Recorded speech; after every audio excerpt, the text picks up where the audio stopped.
नमस्कार, मी सुमित शंकर सावंत आणि तुम्ही पाहताय TV9 मराठी। या बातमीपत्रात आपण महत्त्वाच्या सगळ्या बातम्यांचा वेगवान आढावा घेणार आहोत। सुरुवातीला राजकीय टॉप 9 बातम्या बघूया।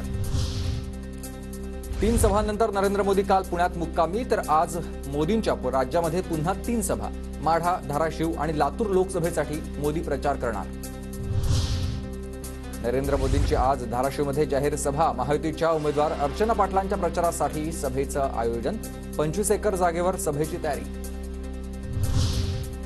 सुप्रिया सुळेंच्या प्रचारासाठी शरद पवारांची आज राजगड तालुक्यामध्ये सभा। दुपारी 2 वाजता मेंगाई देवस्थान ट्रस्टच्या कुस्ती आखाडा मैदानात सभा होणार। बारामतीनंतर शिरूर लोकसभेतही अपक्ष उमेदवाराला तुतारी चिन्ह। निवडणूक आयोगाकडून ट्रम्पेटचं भाषांतर तुतारी।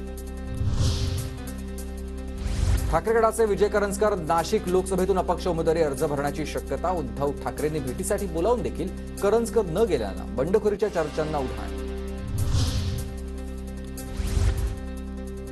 3 तारखेपर्यंत शांतिगिरी महाराजांना EB फॉर्म सादर करण्याचे निर्देश। शिवसेना पक्षाकडून उमेदवारी अर्ज दाखल केल्यानं निवडणूक आयोगाकडून हे निर्देश देण्यात आले। कष्टकऱ्यांच्या प्रतिनिधीचा मतांच्या रूपानं सन्मान करू। कॉलर उडवताना सकाळ असते की संध्याकाळ पाहावं लागतं, शरद पवारांचा उदयनराजेंना टोला।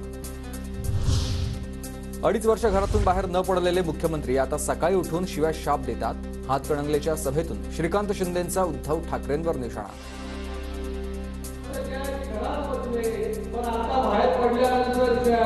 बाहेर पडल्यानंतर फक्त आणि फक्त गेले 2 वर्ष शिव्या शाप देण्याचं काम। या सकाळी उठल्यापासून ते रात्री झोपेपर्यंत फक्त शिव्या। टीव्ही उघडला केला शिव्या देताय, त्याला शिव्या देताय।